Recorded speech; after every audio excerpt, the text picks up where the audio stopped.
அதுமாக இருக்கக்கூடிய current affairs எல்லாத்தையுமே நம்ம இந்த வீடியோவில் பார்த்துருவோம். கம்ப்ளீட்டாக 2023 2024 அப் டு டேட். ஸோ இன்றைக்கு வரைக்கும் நடந்திருக்கக்கூடிய மிக முக்கியமான கரண்ட் அஃபேர்ஸ் ஸோ என்ன அப்படிங்கிறத தான் இந்த கிளாஸில் நம்ம பார்க்க போகிறோம். ஸோ இது மேக்ஸிமம் இதில் எதில் இப்போ ஸ்டூடெண்ட்ஸ் வந்தால் எதில் வருவாங்க இணைக்கிறது இதில் இணைச்சிடலாமாப்பா? இது டெலகிராமில் எல்லா குரூப்லையும் போட்டுச்சா? இந்த அதை மட்டும் போட்டுருவாங்க. டெலகிராமில் எல்லாத்தையும் கூட கட் பண்ணிடுங்க, கட் பண்ணிவிட்டு போட்டுருவாங்க. ஸோ பிரிக்ஸ் வந்து புதிய நாடுகள் அப்படிங்கிறத சொல்லியாச்சு. பிரிக்ஸில் புதிய நாடுகள் அப்படிங்கிறது வந்து பார்த்தீங்க அப்படின்னு சொன்னால் ஸோ நமக்கு எந்தெந்த நாடுகள் சேர்ந்துருக்கிறாங்க அப்படின்னு சொல்லி பார்த்தீங்கன்னா ஈரான் அப்படிங்கிறது சேர்ந்துருக்கிறாங்க புதிய நாடுகளில். ஈரானுக்கு அப்புறம் யூஏஇக்கு அப்புறம் சவுதி அரேபியாவுக்கு அப்புறம் அர்ஜென்டினாக்கு அப்புறம் ஈஜிப்ட், எகிப்து அப்படிங்கிறத பார்த்துருக்கோம், எகிப்துக்கு அப்புறம் எத்தியோப்பியா அப்படிங்கிறத பார்த்துருக்கோம். பிரிக்ஸோட புதிய நாடுகள் அப்படிங்கிறது. பிரிக்ஸோட நேற்று எக்ஸ்பான்ஷன் நான் சொல்லிட்டேன். பிரிக்ஸ்ன்னு சொன்னாவே பிரேசில். ஸோ பிரேசில் இருக்கு, ரஷ்யா இருக்கு, இந்தியா இருக்கு, சீனா இருக்கு, சவுத் ஆப்பிரிக்கா இருக்கு அப்படிங்கிறது சொல்லக்கூடியது. டாக்டர் லட்சுமி சொல்லாமா பிரிக்ஸ் நாடுகள் அப்படிங்கிறதுனுடைய 2023 மாநாடு எங்கு நடைபெற்றது, யாரால் நடத்தப்பட்டது? எங்கு நடைபெற்றது, யாரால் நடத்தப்பட்டுச்சு? 2023 எத்தனையாவது மாநாடு, அது எத்தனையாவது கான்ஃபரன்ஸ்?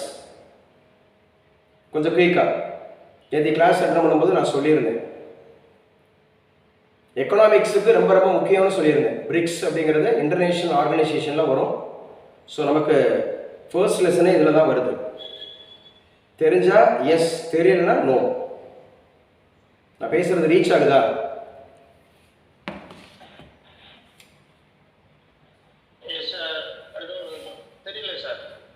அட்டன் பண்ணலையா மிஸ்டர் சசிராஜன்? நேற்று கிளாஸ் அட்டன் பண்ணலையா? 2023 அப்படின்னு சொல்லக்கூடியது ஆக்சுவலாக வந்து பார்த்தீங்கன்னா சவுத் ஆப்பிரிக்காவில் நடந்துச்சு. South Africa, Cyril Ramaphosa. South ஆப்பிரிக்காவோட அதிபர் வந்து சிரில் ராம்போசா அப்படிங்கிறது. டாக்டர் லட்சுமி இருக்கீங்களா என்னன்னு தெரியல, இருந்தால் எஸ் ஆர் நோ. ஆன்சர் தெரியலான்னு பரவாயில்ல, முதல்ல நம்ம ரெஸ்பான்ஸ் பண்ணுவோம். மிஸ்டர் சசிராஜன் எக்கனாமிக்ஸ் அவர் ஆன்சர் பண்ணுறாரு, தெரியல கூட ஆன்சர் பண்ணுறாரு, அதுதான் நல்லது. Okay fine. ஸோ நல்லா ஞாபகம் வச்சுக்கணும். 2023 அப்படின்னு சொல்லக்கூடியது எங்கு நடைபெற்றது அப்படின்னு பார்த்தீங்கன்னா பிரிக்ஸோட மாநாடு நமக்கு சவுத் ஆப்பிரிக்காவில் நடைபெற்றது. 2024 அப்படிங்கிறது எங்கே நடைபெற இருக்கு அப்படின்னு கேட்டால் ரஷ்யாவில் நடைபெற இருக்கு. இதுவும் முக்கியமானது பிரிக்ஸ். இப்போ பிரிக்ஸ்னாவே பிரேசில் எடுத்துக்கணும், ரஷ்யா எடுத்துக்கணும். ஸோ அதே போல் வந்து பார்த்தீங்க அப்படின்னு சொன்னால் பிரேசில், ரஷ்யா, இந்தியா, சீனா, சவுத் ஆப்பிரிக்கா அப்படிங்கிறத எடுத்துக்கணும். ஸோ இதெல்லாம் ரொம்ப ரொம்ப முக்கியமானது அப்படிங்கிறத ஞாபகம் வச்சுங்க, சரிங்களா? ஸோ அடுத்து நம்ம பார்க்கலாம் என்ன சொல்லியிருக்காங்க அப்படிங்கிறத பார்க்கலாம். சப்கா சாத், சப்கா வகாஸ், சப்கா விஸ்வாஸ். சப்கா சாத், சப்கா வகாஸ், சப்கா விஸ்வாஸ்.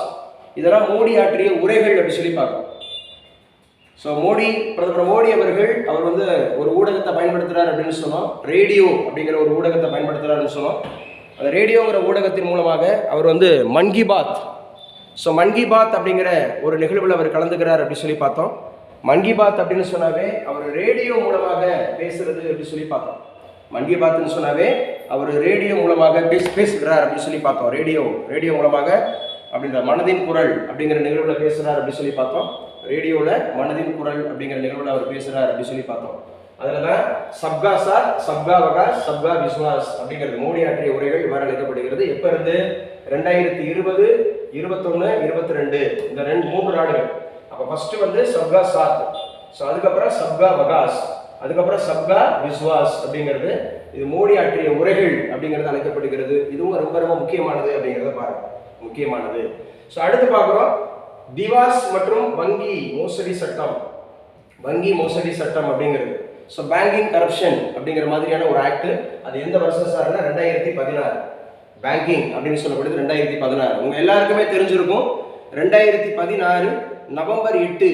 ஸோ 2016 நவம்பர் 8 இதுதான் டிமானிட்டைசேஷன் அப்படிங்கிற பண்ண வருஷம். டிமானிட்டைசேஷன் அப்படின்னு சொன்னாவே கண்டிப்பாக அது பணம் மதிப்பிழப்பு அப்படின்னு சொல்லுவாங்க. பண மதிப்பிழப்பு அப்படின்னு சொல்லக்கூடியது ரொம்ப ரொம்ப முக்கியமானது. எந்தெந்த ரூபாய் அப்படிங்கிறத வந்து மதிப்பிழப்பு செஞ்சாங்க? நவம்பர் 8ஆம் தேதி 2016 எந்தெந்த ரூபாயோட பண மதிப்பிழப்பு ஏற்பட்டது? இனிமேல் இந்த பணம் செல்லாது அப்படின்னு அறிவிச்சாங்க. யார் சொல்றது? 500, 1000 சொல்றது யார்?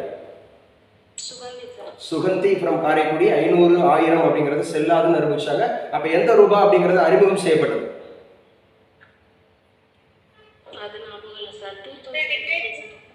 அது ஞாபகம் இல்லையா? ரொம்ப கடினமான கேள்வியை கேட்டுவிட்டேன். ஒரே ஒரு ரூபா தான், 2000 ரூபாய் அறிமுகப்படுத்தினாங்க. இப்போ 2000 ரூபாய் செல்லாதுன்ட்டாங்க. 2000 ரூபாய் அப்படிங்கிறது செப்டம்பர். என்ன விஷயம் சசிராஜன் சொல்கிறேன். ஓகே, ஸோ என்ன பண்ணாங்க, 500 ரூபாய் 1000 ரூபாய் செல்லாதுன்னு அறிவிச்சிட்டு மறுபடியும் நமக்கு வந்து ஸோ 2000 அப்படிங்கிறத அறிமுகப்படுத்தினாங்க. நியூ 500 அப்படிங்கிறத அறிமுகப்படுத்தினாங்க. இதெல்லாம் முக்கியமானது. 2000 ரூபாய் இப்போ செல்லாதுன்னு அறிவிச்சிட்டாங்க. செப்டம்பர் 30 2023யோட 2000 ரூபாய் நோட்டு செல்லாதுன்னு அறிவிச்சிட்டாங்க. ஸோ முக்கியமானது. அப்போ திவாஸ் மற்றும் வங்கி மோசடி சட்டம் அப்படின்னாவே 2016 ஞாபகம் வச்சுக்கணும். அந்த 2016 அப்படின்னு சொல்லக்கூடியது ரொம்ப முக்கியமானது. என்ன சார் அப்படின்னு சொல்லி பார்த்தீங்கன்னா, நவம்பர் 8ஆம் தேதி 2016 அப்படிங்கிறதுல நமக்கு டிமானிட்டைசேஷன் அப்படிங்கிறது பண்ணாங்க அப்படிங்கிறது முக்கியமானது. அடுத்த கொஸ்டின் பார்க்குறோம். காசிராங்கோ அப்படிங்கிற தேசிய பூங்கா நேஷனல் பார்க்ல இருந்து ஒரு கொஸ்டின் கண்டிப்பாக வந்துடும். இன்டர்நேஷனல் அப்படிங்கிறதுல நேஷனல், நம்ம நேஷனல் பார்க் அப்படிங்கிறதுல கண்டிப்பாக ஒரு கொஸ்டின் கேட்பாங்க. அதுல முதல் பெண்கள் இயக்குனராக யார் வந்திருக்கிறா? இந்த காசிராங்கோ அப்படின்னு சொன்னாவே அது அஸ்ஸாம் மாநிலத்தில் இருக்கு. காசிராங்கோ அப்படின்னு சொன்னாவே ஒற்றை கொம்பு காண்டாமிருகம் இருக்கக்கூடிய, யூனிக்கா இருக்கக்கூடிய ஒற்றை கொம்பு காண்டாமிருகம் இருக்கக்கூடிய ஒரு சரணாலயம், வைல்ட் லைஃப் சான்ச்சுரிஸ். இந்தியாவில் இருக்கக்கூடிய வைல்ட் லைஃப் சான்ச்சுரிஸ் அப்படிங்கிறது. யாராவது ஒரு ஆள் சொல்லுங்க, ஆடியோ வீடியோ கிளியரா இல்ல சவுண்ட் எதுவும் கம்மியா இருக்கா, வீடியோ தெளிவா தெரியலையா? எல்லாமே கிளியரா இருக்கு. ஏன்னா ஒன்லி ஆன்லைன்ல மட்டும் தான் அந்த கிளாஸ் போயிட்டு இருக்கு. ஒருவர் கூட இங்க ஆஃப்லைன்ல இல்லை. ஸோ அதனால நீங்க தான் ரெஸ்பான்ஸ் பண்ணணும். முதல் பெண் இயக்குனர், the women director of Kaziranga national park அப்படிங்கிறதுல யாரு சார்னா சோனாலி கோஸ். இந்த மாதிரி யூனிக்கா இருக்கிற விஷயங்கள் நம்ம நல்லா தெரிஞ்சு வச்சுக்கணும். சோனாலி கோஸ் அவங்க தான் காசிராங்கோ தேசிய பூங்காவினுடைய முதல் பெண் இயக்குனராக தேர்ந்தெடுக்கப்பட்டிருக்கிறாங்க. ஸோ இவங்க எந்த மாநிலத்தை சார்ந்தவங்கன்னா அஸ்ஸாம். ஸோ காசிராங்கோவே எங்க இருக்கு அப்படின்னு கேட்டால் அஸ்ஸாம். அஸ்ஸாமோட கேபிட்டல் சிட்டி அப்படின்னாவே திஸ்பூர் அப்படிங்கிறத ஞாபகம் வச்சுக்கணும். அஸ்ஸாம்னாவே அடர்ந்த காடுகள் இருக்கக்கூடிய ஒரு மாநிலம் அஸ்ஸாம். திக்பாய் அப்படிங்கிறதா நம்ம இந்தியாவினுடைய மிகப்பெரிய எண்ணெய் வயல். இந்த மிகப்பெரிய எண்ணெய் வயல் ரீஃபைனரி அப்படின்னு சொல்லக்கூடிய ஆயில் ரீஃபைனரி அப்படிங்கிறது திக்பாய் அப்படிங்கிறது அஸ்ஸாமில் தான் இருக்கு. அஸ்ஸாமோட கேபிட்டல் சிட்டி திஸ்பூர் ஞாபகம் வச்சுக்கணும். அஸ்ஸாமோட அந்த தேசிய பூங்காவோட பேரு காசிராங்கோன்னு ஞாபகம் வச்சுக்கணும். காசிராங்கோ அப்படிங்கிறதுடைய முதல் பெண் இயக்குனராக சோனாலி கோஸ் அப்படிங்கிறவங்க தேர்ந்தெடுக்கப்பட்டிருக்கிறாங்க. இந்த காசிராங்கோட எந்த விலங்கு சிறப்பாக இருக்கு அப்படின்னு சொல்லி பார்த்தீங்கன்னா நமக்கு மிக முக்கியமானது காண்டாமிருகம் அப்படின்னு சொல்லி ரினோசரஸ் அப்படிங்கிறது இருக்கு. ஸோ அடுத்த கொஸ்டின் அப்படிங்கிறத பார்க்குறோம். The grand cross of the order of honour, இது ஒரு விருதோட பேரு. The grand cross of the order of honour, the grand cross of the order of the honour அப்படிங்கிற விருது எந்த நாடு கொடுக்குதுன்னா கிரீஸ் நாடு கொடுக்குது. ஸோ இந்த விருதை வழங்கக்கூடிய நாடு வந்து கிரீஸ். இந்த கிரீஸ் நாட்டோட மிக உயரிய விருது அப்படின்னு சொல்றோம். கிரீஸ் நாட்டோட மிக உயரிய விருது தான் இந்த விருது அப்படிங்கிறத ஞாபகம் வச்சுக்கணும். அப்போ கிரீஸ் நாடு உங்க எல்லாருக்குமே தெரியும். கிரீஸ் அப்படிங்கிறதா முதல்ல ஒலிம்பிக் அப்படிங்கிறது நடத்தின நாடு. ஃபர்ஸ்ட் கிரீஸ் நாட்டில் தான் நடத்தினாங்க. 1896 அப்படிங்கிற ஆண்டுல தான் முதல்ல கிரீஸ்ல நடத்தினாங்க Olympic games, modern Olympic games. அப்ப கிரீஸ் அப்படிங்கிறதுல ஏதென்ஸ் அப்படிங்கிற ஒரு பகுதியில், கிரீஸ் நாட்டில் ஏதென்ஸ் ஒரு பகுதியில் ஒலிம்பஸ் அப்படிங்கிற ஒரு மலைக்கு அடிவாரத்தில் ஜிஎஸ் அப்படிங்கிற கடவுளின் நினைவாக ஒலிம்பிக் அப்படிங்கிறத ஒலிம்பஸ்ங்கிற மலையில ஜிஎஸ் அப்படிங்கிற ஒரு கடவுளின் நினைவாக ஏதென்ஸ்ல 1896 முதல் நடத்தினாங்க.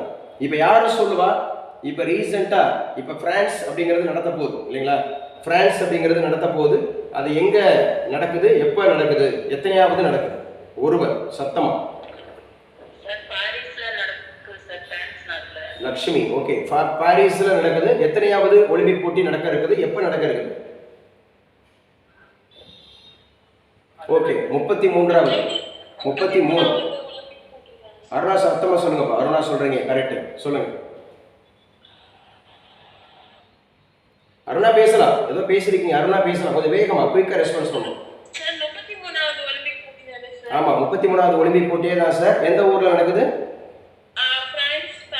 பிரான்ஸ்ல பாரிஸ்ல அப்படிங்கிறது நடக்குது அப்படிங்கிறத பார்க்குறோம். முக்கியமானது ஒலிம்பிக் போட்டி. அப்ப கிரீஸ் நாட்டோட மிக உயரிய விருது அப்படின்னு கேட்டாங்க இந்த Grand cross of the order of Honour. So இது யாரு சார்னா நம்ம பிரதமர் மோடிக்கு தான் இந்த விருது கொடுத்துருக்காங்க. ஸோ இதுவும் ரொம்ப ரொம்ப முக்கியமானது. இது ஒட்டுமொத்த கரண்ட் அஃபேர்ஸ்மா. இது ரொம்ப குரூப் 4க்கு இனிமேல் கரண்ட் அஃபேர்ஸ்லாம் கேட்க மாட்டாங்க, கொஸ்டின் எப்பெல்லாம் எடுத்திருப்பாங்கன்னு சொல்லிட்டு அசம்பந்தமா இருக்காதீங்க. குரூப் 4க்கும் இது உபயோகம். ஏன்னா 2023, 24 போன 2023 ஜனவரியில இருந்து இந்த 2023 பிப்ரவரி வரைக்கும், மார்ச் வரைக்கும் நம்ம சேர்த்துருக்கணும். ஸோ இதில் நல்லா கவனிச்சுங்க. அப்புறம் டெய்லி நம்ம கரண்ட் அஃபேர்ஸ் நடத்திட்டு தான் இருக்கோம். நீங்கள் பார்த்துக்கணும், கண்டிப்பாக கேட்பாங்க. கரண்ட் அஃபேர்ஸ் பேஸ்டு தான் ஜிகே இருக்கும், காலேஜ் டிஆர்பிக்கும். மிக முக்கியமாக வந்து பார்த்தீங்கன்னா யூபிஎஸ்சி படிக்கிறவங்க, குரூப் 1 குரூப் 2 படிக்கிறவங்களுக்குலாம் மேக்ஸிமம் கரண்ட் அஃபேர்ஸ் ரிலேட்டடாக தான் ஜிகே கொஸ்டினே கேட்பாங்க. ஸோ நல்லா படிச்சுங்க. ஸோ அடுத்து நம்ம பார்க்க இருக்கிறது என்ன சார் அப்படின்னு கேட்டால் தேசிய பசுமை ஹைட்ரஜன் திட்டம், நேஷனல் கிரீன் ஹைட்ரஜன். இந்த கிரீன் அப்படின்னு சொன்னாவே இந்த ஹைட்ரஜன் ஞாபகம் வச்சுக்கணும். பசுமை ஆற்றல், கிரீன் எனர்ஜின்னு சொல்லுவாங்க. கிரீன் எனர்ஜி அப்படின்னு சொன்னாவே பசுமை ஆற்றல். அப்போ கிரீன் எனர்ஜியில் யார் முதல்ல வரானா இந்த ஹைட்ரஜன் தான் வராது. இந்த ஹைட்ரஜனை கண்டுபிடிச்சது யார் அப்படின்னு கேட்டால் கேவல்டிஸ். ஹைட்ரஜனை கண்டுபிடிச்சது யாருன்னு பார்த்தா கேவல்டிஸ் அப்படிங்கிறவரை ஞாபகம் வச்சுக்கணும். ஸோ ஜனவரி 4, 2022 இந்த திட்டம் தொடங்கப்பட்டது கேட்பாங்க. ஜனவரி 4, 2022 ஹைட்ரஜன் அப்படிங்கிற ஒரு திட்டம் அப்படிங்கிறது ஆரம்பிச்சாங்க. இந்த ஹைட்ரஜன் அப்படிங்கிற திட்டம். அப்போ ஹைட்ரஜனை கண்டுபிடிச்சது யாரு? கேவல்டிஸ் அப்படிங்கிறது ஞாபகம் வச்சுக்கணும். ஹைட்ரஜன் தான் அட்டாமிக் நம்பர்ல, பீரியாடிக்கல் டேபிள் அப்படின்னு சொல்லக்கூடியதுல அட்டாமிக் நம்பர்ல முதலிடத்துல வருது. அட்டாமிக் நம்பர் 1ன்னு கேட்டால் ஹைட்ரஜன். ஹைட்ரஜனை கண்டுபிடிச்சது கேவல்டிஸ். இதுதான் கிரீன் எனர்ஜியில் முதலாவதாக சொல்லப்படுகிறது ஹைட்ரஜன். இந்த ஹைட்ரஜன் பாம்ப் அப்படின்னு சொல்லுவாங்க.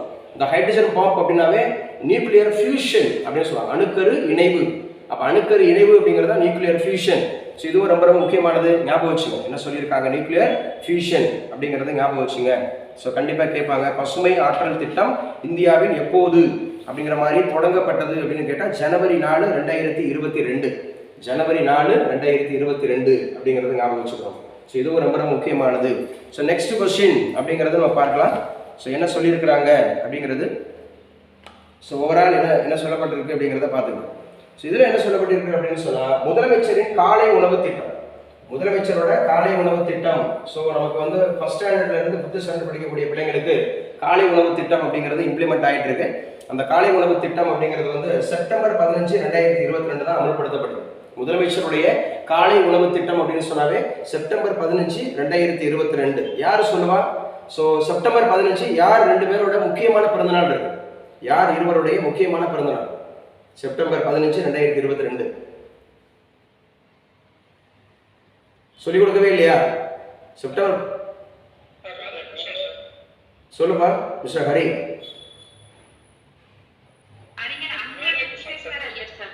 அறிஞர் அண்ணாவுடைய பிறந்தநாள். அறிஞர் அண்ணாவுடைய பிறந்தநாள் இருக்கு. அதே மாதிரி plant economy for India. Plant economy for India, இந்தியாவில் திட்டமிட்ட பொருளாதாரம் அப்படிங்கிற நூல் எழுதுன விஸ்வேஸ்வரையாவுடைய பிறந்தநாள் இருக்கு செப்டம்பர் 15. அப்போ செப்டம்பர் 15, 2022 தான் முதலமைச்சருடைய காலை உணவு திட்டம் அப்படிங்கிறத ஆரம்பிச்சிருக்காங்க. இப்போ முதலமைச்சரோட காலை உணவு திட்டம் எப்போ அப்படின்னு கேட்டால் செப்டம்பர் 15, 2022. இதுவும் முக்கியமானது, நல்லா ஞாபகம் வச்சுங்க. இன்னைக்கு உங்களோட கொஸ்டின் பேப்பரில் என்ன சார் ஒரு 7 கொஸ்டின் அப்படிங்கிறது நான் பார்த்தாச்சு. ஸோ அடுத்த கொஸ்டின் பார்க்கலாம். 8வது கொஸ்டின் முக்கியமான கொஸ்டின் சொல்லியிருக்கேன். ஒரு 300-400 கொஸ்டின்ஸ் வந்து ரொம்ப முக்கியமான கொஸ்டின்ஸ். இதை பார்த்தாவே போதும், கண்டிப்பாக கரண்ட் அஃபேர்ஸ் இது ரிலேட்டடாக தான் வரும். ஸோ இது ரிலேட்டடாக தான் வரும். 8வது கேள்வி என்ன சொல்லியிருக்காங்கன்னா ஆளுநர் மாளிகை. ஆளுநர் மாளிகையில் தர்பார் அரங்கம் அப்படிங்கிறது யாருடைய பெயர் வைக்கப்பட்டிருக்கிறது? ஆளுநர் மாளிகையில் தர்பார் அரங்கம்னு ஒன்று இருக்கும். அது யாருடைய பெயர் வைக்கப்பட்டிருக்கு அப்படின்னு கேட்டால் பாரதியாரோட பெயர் தான் வைக்கப்பட்டிருக்கு. பாரதியார். ஸோ அதுக்கு பேரே பாரதியார் மண்டபம் அப்படின்னு சொல்கிறாங்க. ஸோ பாரதியார் மண்டபம் அப்படிங்கிறது ஞாபகம் வச்சுங்க. யாருடைய பெயர் வைக்கப்பட்டிருக்கிறது அப்படின்னு கேட்டால் பாரதியார் மண்டபம் அப்படிங்கிறது ஞாபகம் வச்சுக்கலாம். சரிங்களா? ஆளுநர் மாளிகை தர்பார் அரங்கம் யாருடைய பெயரில் அழைக்கப்படுகிறது அப்படின்னு பார்த்தீங்கன்னு சொன்னால் பாரதியாரோட பெயரில் அழைக்கப்படுகிறது. நீடுதுயில் நீக்க பாடி வந்த நிலா. ஸோ அதே மாதிரி முண்டாசு கவிஞர் அப்படின்னு சொல்லக்கூடியது, தேசிய கவி அப்படின்னு அழைக்கப்பட்டவர். கார்ட்டூன் அப்படிங்கிறத அறிமுகப்படுத்தியவர். புது கவிதை அப்படிங்கிறதுக்கு வந்து வித்திட்டவர். அதே மாதிரி காக்கை குருவி எங்கள் ஜாதி அப்படின்னு சொன்னவர். கண்ணன் பாட்டு, குயில் பாட்டு, பாஞ்சாலி சபதம் இயற்றியவர். 11 வயதுல பாரதிங்கிற பட்டம் அந்த எட்டயபுரத்து சமஸ்தான புலவர்களாலும் மன்னராலும் வழங்கப்பட்டது. ஸோ பாரதியார் அப்படிங்கிறது ரொம்ப ரொம்ப முக்கியமானவர். வால்ட் விட்மேனுக்கு நிகராக கருதப்பட்டவர் பாரதியார். தன்னை செல்லிதாசன் அப்படின்னு அழைச்சிக்கிறாரு பாரதியார். ஸோ பாரதியாரோட மண்டபம் தான் ஆளுநர் மாளிகையோட தர்பார் அரங்கம் என்று அழைக்கப்படுகிறது. தர்பார் அரங்கம் பாரதியார் மண்டபம் என்று அழைக்கப்படுகிறது. அடுத்த கொஸ்டின் பார்க்கிறோம். 9வது கேள்வி. இந்தியாவின் முதல் பெண் கைதிகள் இயங்கும் நிலையம். பெண் கைதிகள் இயங்கும் நிலையம் அப்படின்னு சொல்லக்கூடியது. பெண் கைதிகள் அப்படிங்கிறது convict the women convict, the women prisoners அப்படிங்கிறது வந்து பார்த்தீங்கன்னா சென்னை அருகே குழல் சிறை. இந்த குழல் சிறை எல்லாரும் கேள்விப்பட்டிருப்பீங்க. இந்தியாவில் முதல் பெண் கைதிகள் இயங்கும் நிலையம் அப்படிங்கிறது வந்து சென்னை அருகே குழல்ல இருக்கு. இதுவும் முக்கியமான கரண்ட் அஃபேர்ஸ்ல பார்க்கணும். சரிங்களா? அடுத்தாவது 10வது கேள்வி. தேசிய ஊட்டச்சத்து வாரம் அப்படிங்கிறது எந்த வாரம்? இதெல்லாம் முக்கியமான கொஸ்டின், கண்டிப்பா கேட்டுருவோம். தேசிய ஊட்டச்சத்து வாரம் அப்படிங்கிறது நியூட்ரிஷன் வீக் அப்படிங்கிற மாதிரி எந்த நாள்ல சொல்லப்படுகிறது அப்படின்னு கேட்டா செப்டம்பர் 1ஆம் தேதியில இருந்து செப்டம்பர் 7ஆம் தேதி வரை, the first week of September. First week of September அப்படிங்கிறது தான் ஸோ நமக்கு ரொம்ப முக்கியமாக தேசிய ஊட்டச்சத்து வாரம் அப்படிங்கிற மாதிரி சொல்றாங்க. நேஷனல் நியூட்ரிஷியன் வீக் அப்படிங்கிற மாதிரி சொல்லக்கூடியது செப்டம்பர் 1ஆம் தேதியிலிருந்து 7ஆம் தேதி வரைக்கும். செப்டம்பர் 5 யாருடைய பிறந்த நாள்? டெல்பின். செப்டம்பர் 5 யாருடைய? டாக்டர் ராதாகிருஷ்ணனுடைய பிறந்த நாள் என்ன நாளாக அனுசரிக்கப்படுகிறது? இன்டர்நேஷனலா அது நேஷனலா? ஸோ நேஷனல் டீச்சர்ஸ் டே அப்படிங்கிறது யாருடைய பிறந்தநாள் கல்வி வளர்ச்சி நாளாக இந்தியாவில் சொல்லப்படுது? யாருடைய பிறந்தநாள் கல்வி வளர்ச்சி? ஜூலை 15. அது வந்து இன்டர்நேஷனல் கிடையாது, அது தமிழ்நாடு. நேஷனல் அப்படின்னு சொன்னா மௌலானா அபுல் கலாம் ஆசாத் அப்படி, அதுதான் நவம்பர் 11ஆம் தேதி 11/11/1881 பிறந்திருப்பாரு. அவருடைய பிறந்தநாள் தான் தேசிய கல்வி வளர்ச்சி நாள் சொல்றாங்க. நீங்க சொன்ன ஜூலை 15 அப்படிங்கிறது, ஜூலை 15 அப்படிங்கிறது ரொம்ப முக்கியமானது. 1903 பிறந்திருப்பாரு நம்முடைய காமராஜர், கர்ம வீரர் காமராஜர் விருதுநகர் விருதுப்பட்டியில பிறந்திருப்பாரு. ஸோ அவருடைய பிறந்தநாள் கல்வி வளர்ச்சி நாளாக சொல்லப்படுகிறது. அதே மாதிரி எழுத்தறிவு வாரம் அப்படின்னு சொல்லக்கூடியது லிட்ரஸி வீக். இந்த லிட்ரஸி வீக் அப்படிங்கிறது எப்போ சார் அப்படின்னா செப்டம்பர் 1லிருந்து 8 வரைக்கும். செப்டம்பர் 1லிருந்து 8 வரைக்கும் ஸோ நமக்கு எழுத்தறிவு வாரம் அப்படிங்கிறது. ஸோ யாரு சொல்லுவா அப்படிங்கிறது ஸோ ரொம்ப முக்கியமாக எல்லாரையும் கேட்டுறேன். ஸோ ஒரு இண்டிவிஜுவலாக கேட்கறதுனால ஸோ சொல்லுங்க பார்ப்போம். யாரு சார்? யாரோ வீடியோலாம் ஆன் பண்ணி வச்சிருக்கீங்க. ராதிகான்னு நினைக்கிறேன். வீடியோ ஆன் ஆகிருக்கு. எந்த ராதிகான்னு தெரியல. வேலூர் ராதிகாவா மதுரை ராதிகாவான்னு தெரியல. வீடியோ ஆன் பண்ணி வச்சிருக்கீங்க, ஆஃப் பண்ணிருங்க. Radhika from Vellore or Madurai. So Radhika okay. வீடியோலாம் ஆன் பண்ணாதீங்க, டிஸ்டர்ப்டாக இருக்கும். ஆடியோவும் ஆன் பண்ணாதீங்க. If you have any doubts, உங்களுக்கு ஏதாவது டவுட்ஸ் இருந்தால் மட்டும்தான் நீங்கள் வீடியோ ஆடியோ ஆன் பண்ணணும். ஸோ ராதிகாவுக்கு நான் பேசுறது கேட்கலன்னு நினைக்கிறேன். ரிமூவ் பண்ணிடவா?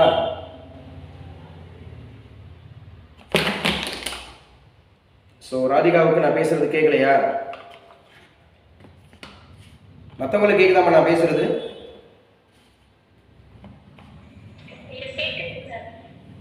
மற்றவங்களுக்கு கேட்குது, இப்போ ராதிகா கேட்க மாட்டேங்குதா? ஸோ ரொம்ப முக்கியமானதுன்னு சொன்னேன். செப்டம்பர் 1 to 8 அப்படிங்கிறது எழுத்தறிவு வாரம்னு சொல்லியாச்சு. அதுக்கப்புறம் ஆசிரியர் தினம் செப்டம்பர் 5. டாக்டர் ராதாகிருஷ்ணனுடைய பிறந்த தினம் செப்டம்பர் 5. ஸோ அவருடைய பிறந்த தினம் தான் நமக்கு டீச்சர்ஸ் டேவாக சொல்லப்படுகிறது. ஸோ அவருடைய கல்வி குழுன்னு கேட்டாவே 1948 யூஜிசின்னு சொல்லுவாங்க. 1948 யூஜிசி. அந்த யூஜிசி அப்படிங்கிற கல்விக்குழு உருவாக்கினவர் நம்முடைய ராதாகிருஷ்ணன். அவர் தான் இந்தியாவினுடைய முதல் அந்தமாக president, vice president of India, முதல் துணை அந்தமாக இருக்கக்கூடிய வைஸ் பிரசிடென்ட் அப்படிங்கிறவர் அவர் தான். 1948 ராதாகிருஷ்ணன் கல்விக்குழு அப்படிங்கிறத உருவாக்கினார். அவருடைய பிறந்த தினம் தான் செப்டம்பர் 5 அப்படிங்கிறது எவ்வாறு அழைக்கப்படுகிறது அப்படின்னு கேட்டால் டீச்சர்ஸ் டே அப்படின்னு மாதிரி சொல்கிறாங்க. இதெல்லாம் முக்கியமானது, கண்டிப்பாக கேட்டுருவாங்க. ஸோ அதுக்கப்புறம் சர்வதேச எழுத்தறிவு தினம் அப்படிங்கிறது வந்து உங்களுக்கு செப்டம்பர் 8. லிட்ரஸி அப்படின்னு கேட்டாவே செப்டம்பர் 8 அப்படிங்கிறத ஞாபகம் வச்சுக்கணும். இந்த செப்டம்பர் 8 அப்படின்னு சொல்றது லிட்ரஸி ரேட்னா என்ன சார் அப்படின்னு கேட்டால் 7 வயது நிரம்பியவர் தன்னுடைய சொந்த தாய்மொழியில எழுத படிக்க தெரிஞ்சிருந்தா அது வந்து லிட்ரஸியா சொல்லப்படுது. இந்தியாவோட லிட்ரஸி அப்படின்னாவே 74.04 74.04% அப்படிங்கிறத ஞாபகம் வச்சோம். இது இந்தியாவுக்கு. தமிழ்நாடுக்கு அப்படின்னு எடுத்துக்கிட்டா 80.33. இதெல்லாம் முக்கியமாக கேட்கக்கூடிய கொஸ்டின்ஸ். 80.33. அப்போ 74.04. அப்போ 74.04 அப்படிங்கிறது வந்து பார்த்தீங்க அப்படின்னு சொன்னால் இந்தியாவினுடைய எழுத்தறிவு 74.04% அப்படிங்கிறது இந்தியாவினுடைய எழுத்தறிவு அப்படின்னு சொல்லுவாங்க. நம்ம தமிழ்நாட்டோட எழுத்தறிவுங்கிறது 80.33 சொல்லுவாங்க. எழுத்தறிவு வீதம் அதிகமாக பெற்றிருக்கக்கூடிய இந்திய மாநிலம் எது அப்படின்னு கேட்டாவே நம்ம கேரளா எடுத்துக்கணும். கேரளா இதுவும் முக்கியமானது. ஸோ அதுக்கப்புறம் ஓசோன், இதெல்லாம் அடிக்கடி கேட்கப்பட்டது. ஓசோன், இந்த ஓசோன் தினம் அப்படின்னு சொல்லுவோம். ஓசோன் அப்படின்னு சொன்னாவே O3 அப்படின்னு சொல்லுவாங்க. ஓசோன் அப்படிங்கிறது வந்து செப்டம்பர் 16 அப்படிங்கிறது சொல்லப்படுது. செப்டம்பர் 16 தான் இந்த ஓசோன் தினம் அப்படிங்கிற மாதிரி அனுசரிக்கப்படுகிறது. இதுவும் முக்கியமானது. ஓசோன் அப்படிங்கிறது எங்கே இருக்கும் சார்? அட்மாஸ்பியர்ல 5 அடுக்கு இருக்கும். ஸோ ட்ரோபோஸ்பியர், ட்ரோபோக்கு மேலே ஸ்ட்ராட்டோஸ்பியர், அதுக்கு மேலே மீசோஸ்பியர், அதுக்கு மேலே அயனோஸ்பியர் ஆர் தெர்மோஸ்பியர்னு சொல்லுவாங்க, அதுக்கு மேலே தான் மீசோஸ்பியர். அப்போ ரொம்ப முக்கியமானது இந்த ஸ்ட்ராட்டோஸ்பியருக்கும் மீசோஸ்பியருக்கும் இடையில இருக்கிறது தான் இந்த ஓசோன் லேயர். எதுக்கு?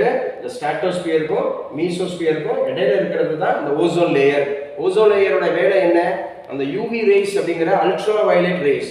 இந்த அல்ட்ரா வயலட் ரேஸ் அப்படிங்கிறத தடுத்து நமக்கு வந்து பார்த்தீங்க அப்படின்னு சொன்னால் இந்த கேன்சர், ஸ்கின் கேன்சர் வராத அளவுக்கு பாதுகாத்து கொடுக்குது இந்த ஓசோன் லேயரோட வேலை. ஸோ இதுவும் முக்கியமானது அப்படிங்கிறத ஞாபகம் வச்சுக்கணும்.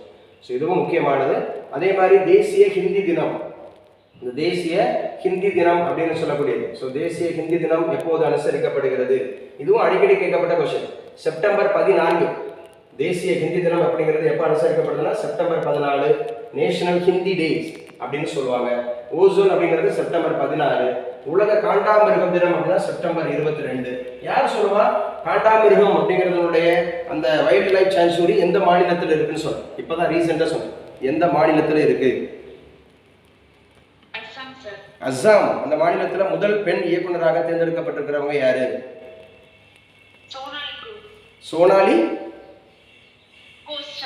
சோனாலி கோஸ். அப்ப சோனாலி கோஸ் அப்படிங்கிறது ஞாபகம் வச்சுக்கணும். இதுவும் முக்கியமானது. சோனாலி கோஸ். அதுக்கப்புறம் பாருங்க, இதுவும் முக்கியமானது. என்ன சார் அப்படின்னு சொல்லி பார்த்தீங்கன்னா யூத் அபியாஸ் கூட்டு ராணுவ பயிற்சி. யூத் அபியாஸ் கூட்டு ராணுவ பயிற்சி இது எந்தெந்த நாடுகள்? கண்டிப்பா ஒரு மிலிட்டரி எக்ஸசைஸ்ல இருந்து ஒரு கொஸ்டின் வந்துடும். மிலிட்டரியோ நேவலோ ஏர்ஃபோர்ஸோ எக்ஸசைஸ் அப்படின்னு கேட்பாங்க. 2 நாடுகளிடையே கூட்டு அல்லது 3 நாடுகளிடையே ஒரு கூட்டு ராணுவ பயிற்சியோ அல்லது வந்து பார்த்தீங்க அப்படின்னு சொன்னா கடற்படை பயிற்சியோ அது விமானப்படை பயிற்சியோ. இப்போ ரீசெண்டா இந்தியாவுக்கும் அமெரிக்காவுக்கும் இடையில அந்த கூட்டு ராணுவ பயிற்சி அப்படின்னு சொல்லுடைய ஜாயிண்ட் மிலிட்டரி எக்ஸசைஸ். இந்த ஜாயிண்ட் மிலிட்டரி எக்ஸசைஸ் என்ன பேர்ல அழைக்கப்படுதுன்னா யூத் அபியாஸ். அப்ப யூத் அபியாஸ்னாவே மிலிட்டரி எக்ஸசைஸ் அப்படிங்கிற joint military exercise between India and America. இந்தியாவுக்கும் அமெரிக்காவுக்கும் இடையில. அதுக்கப்புறம் கூவம் மேம்பாட்டு திட்டம் அப்படிங்கிறது கூவம் ஆறு. இந்த கூவம் ஆறு அப்படிங்கிறது முந்தைய கால இந்தியாவில் ரொம்ப முக்கியமான ஒரு திட்டமாக இருந்துச்சு. கூவம் ஆறுன்றது சென்னைக்கு குடிநீர் கொடுக்கக்கூடியதாக இருந்துச்சு. ஆனால் இப்போ வந்து பார்த்தீங்கன்னா அதோட ஸ்டாண்டர்ட் மாறி இருக்கு அப்படிங்கிறது ஞாபகம் வச்சுக்கணும். அப்போ கூவம் மேம்பாட்டு திட்டம் 1967 அறிஞர் அண்ணா அவர் தான் முதல் முதலமைச்சர். டிஎம்கேவோட முதல் முதலமைச்சர் 1967. உங்க எல்லாருக்கும் தெரிஞ்சிருக்கும்.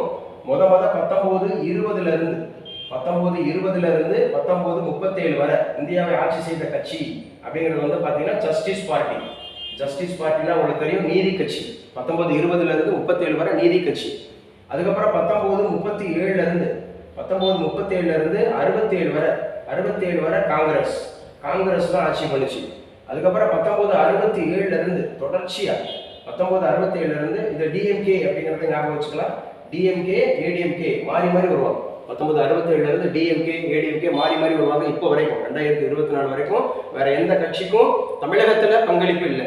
1920 இருந்து 37 வரைக்கும் நமக்கு யாரு சார் அப்படின்னா ஜஸ்டிஸ் பார்ட்டி. டிஎம் நாயர், பிடி தியாகராஜ செட்டி, நடேச முதலியார். பிராமணர் 2வது சங்கமா இருக்கும் 1916. தென்னிந்திய நல உரிமை சங்கம் இருக்கும் 1916. அதைத்தான் 1917 நீதி கட்சின்னு மாத்தினாங்க. பட் நீதி கட்சி உருவானது 1916 அப்படிங்கறத ஞாபகம் வச்சுக்கணும். நீதி கட்சியினுடைய சின்னம் என்னன்னு பார்த்தோம். இதெல்லாம் முக்கியமானதுன்னு சொல்லியிருக்கேன் யூனிட் 9-8. நீதி கட்சியோட சின்னம் தராசு. ஸோ நீதி கட்சியினுடைய சின்னம் அப்படிங்கிறது தராசு அப்படிங்கிறத எடுத்துக்கணும். நீதி கட்சி அப்படிங்கிறது கௌசல்யா தெரிஞ்சா சொல்லுமா. கௌசல்யா ஃப்ரம் மதுரை. அந்த நீதி கட்சி அப்படின்னு சொன்னா எத்தனை அப்படிங்கிற மாதிரி இருக்கக்கூடிய அந்த பத்திரிகைகள் நடத்திட்டு வந்தாங்க. பத்திரிகைகள் எத்தனை? 3. என்னென்னப்பா? தமிழ் பத்திரிகையோட பேர் என்ன? இங்கிலீஷ் பத்திரிகையோட பேர் என்ன? தெலுங்கு பத்திரிகையோட பேர் என்ன?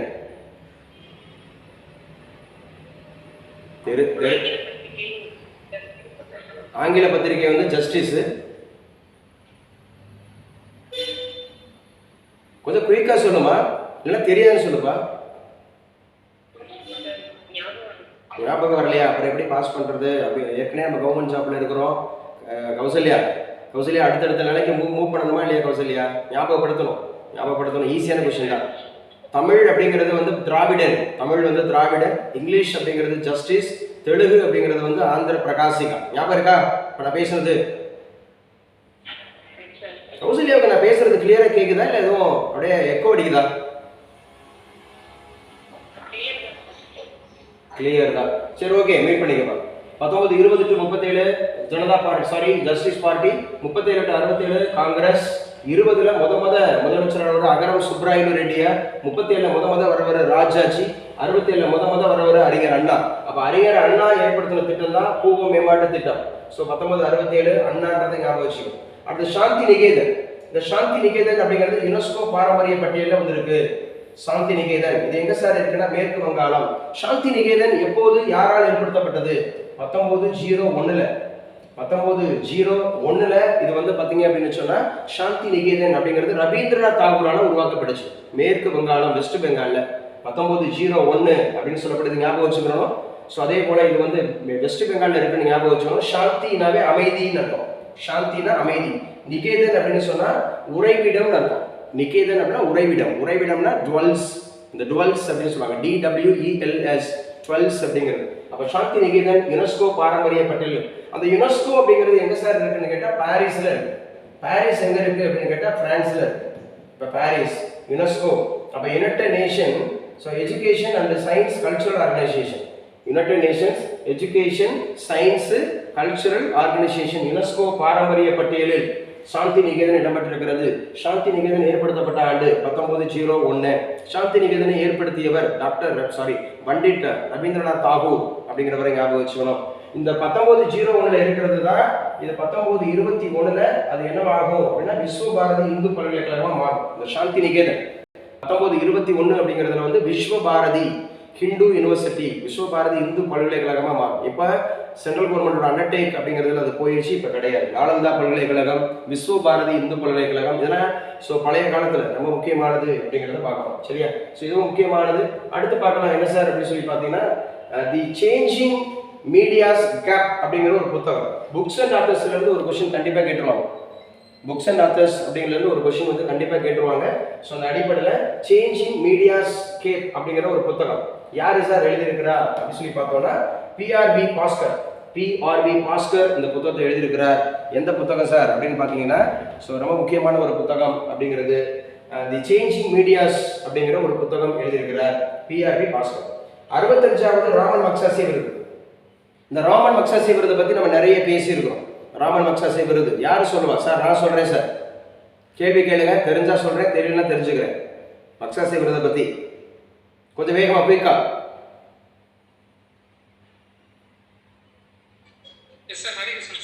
ஹரிகிருஷ்ணன். ராமன் மக்சாசே விருது எந்த நாடு வழங்குது? பிலிப்பைன்ஸ் நாட்டினுடைய தலைநகர் என்ன? மணிலா. பிலிப்பைன்ஸ் நாட்டில் ஒரு மிக முக்கியமான ஒரு பேங்கிங் இண்டஸ்ட்ரி இருக்குன்னு சொன்னேன். என்ன பேங்க்? அந்த இன்டர்நேஷனல் பேங்கோட பேர் தான் என்ன? Asian development bank. Asian development bank, ADB, Asian development bank. சரி, இந்த விருது ராமன் மக்சாசே விருது எவ்வாறு அழைக்கப்படுகிறது? ஆசியாவின் நோபல் பரிசு அப்படின்னு அழைக்கப்படுகிறது. பிலிப்பைன்ஸ் நாடு கொடுக்குது, மணிலா வச்சு கொடுக்குறாங்க. ஸோ 2023 கடைசி அதை வாங்கினவர் யாருன்னு கேட்டா 65வது ராமன் மக்சாசே விருதை பெற்றவர் யாருன்னு கேட்டா RV கண்ணன். இதுவும் முக்கியமா கேட்பாங்க. ஆசியாவின் நோபல் பரிசு என்று அழைக்கப்படுகிறது. பிலிப்பைன்ஸ் நாடு வழங்குகிறது. மணிலா அப்படிங்கிற நகரத்தில் வச்சு கொடுக்கப்படுது. ராமன் மக்சாசே விருது அப்படிங்கிறது ரொம்ப முக்கியமானது. இது 65வது விருது கொடுத்துருக்காங்க. 2023 லாஸ்ட் இயர் வாங்கினது யாருன்னு கேட்டா ரவி கண்ணன் அப்படிங்கிறது ஞாபகம் வச்சுக்கணும். ரவி கண்ணன் இதுவும் முக்கியமானது, நல்லா கம்பல்சரி படிச்சுக்கோங்க. ஸோ இன்னைக்கு நம்ம ஒட்டுமொத்தமா ஒரு வருஷத்தினுடைய போட்டித் தேர்வுகள் உண்டான விஷயத்தை தான் நம்ம பார்த்துட்டு இருக்கோம். அடுத்து என்ன சார் வருது அப்படிங்கிறத பார்க்கலாம். ஒரு வருஷத்துல 2023 2024 இதை தவிர வெளியில வராது. இது போக நம்ம கூடுதல் விஷயம் டெய்லி பேசியிருக்கிறோம். ஸோ அதையும் நம்ம தெரிஞ்சுக்கலாம். ஸோ ஸ்கிரீன் எல்லாம் தெரியல, உங்களுக்கு வியூ இருக்குல்ல? ஸ்கிரீன் கிளியரா? உங்களுக்கு வியூ இருக்கா? கிளியரா இருக்கா? ஓகே. கலைஞரோட செம்மொழி விருது அப்படிங்கிறத சொல்லுவாங்க. கலைஞரோட செம்மொழி விருது. இந்த கலைஞரோட செம்மொழி விருது 2023 யாருக்கு கொடுக்கப்பட்டுச்சு? கலைஞர் செம்மொழி விருது 2023 அப்படிங்கிறது எப்போ கொடுக்கப்பட்டுச்சுன்னா யாருக்கு கொடுக்கப்பட்டுச்சுன்னா கி ராமசாமி அப்படிங்கிறவருக்கு கொடுத்தாங்க. கி ராமசாமி அப்படிங்கிறவருக்கு தான் 2023 இந்த கலைஞர் செம்மொழி விருது. அப்போ தமிழ் அப்படிங்கிறது செம்மொழி அந்தஸ்து பெற்ற வருஷம் கேட்பாங்க. 2004 இந்த கிளாசிக்கல் லாங்குவேஜ். இந்தியாவில் எத்தனை மொழிகள் பெற்றிருக்கிறது? 5 மொழிகள் பெற்றிருக்கு. இந்தியாவில் மொத்தம் 5 மொழிகள் அப்படிங்கிறது. 5 மொழிகள்ல 4 மொழிகள் அப்படிங்கிறது வந்து நம்ம திராவிட மொழி அப்படின்னு சொல்லக்கூடிய. ஹரிகிருஷ்ணன் ஞாபகம் இருக்கா? திராவிட மொழி குடும்பம் அப்படின்னா எத்தனை? திராவிட மொழி குடும்பம் 4. என்னென்னு சொல்லுப்பா. ஸோ ஃபர்ஸ்ட் வந்து தென் திராவிடம், அதுக்கப்புறம் நடு திராவிடம், அதுக்கப்புறம் வட திராவிடம் அப்படின்னு சொல்லி 3ஆக தான் மொழி குடும்பத்தை பிரிப்பீங்க. திராவிட மொழி குடும்பம்ன்றது 3. திராவிட மொழி குடும்பத்தில் உள்ள மொத்த மொழிகளின் எண்ணிக்கை எவ்வளவு?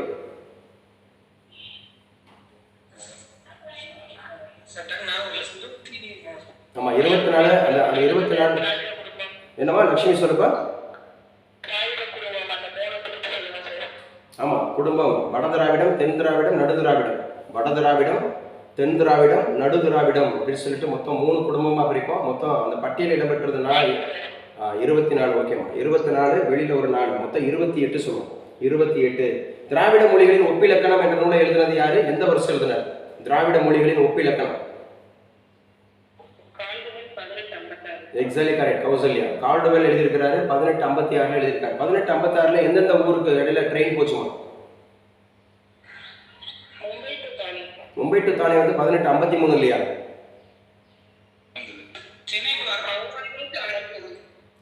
சென்னை டு அரக்கோணம் தான் 1856. ட்ரெயினில் ரொம்ப முக்கியமானது. ஃபர்ஸ்ட் வந்து 1853 ஞாபகம் வச்சுக்கணும். 1853, அதுக்கப்புறம் 54 ஞாபகம் வச்சுக்கணும்.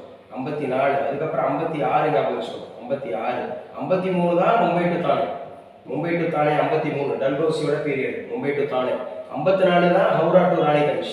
ஹவுரா டு ராணிகஞ்ச் அப்படிங்கிற place. 56 Chennai to Arakkonam.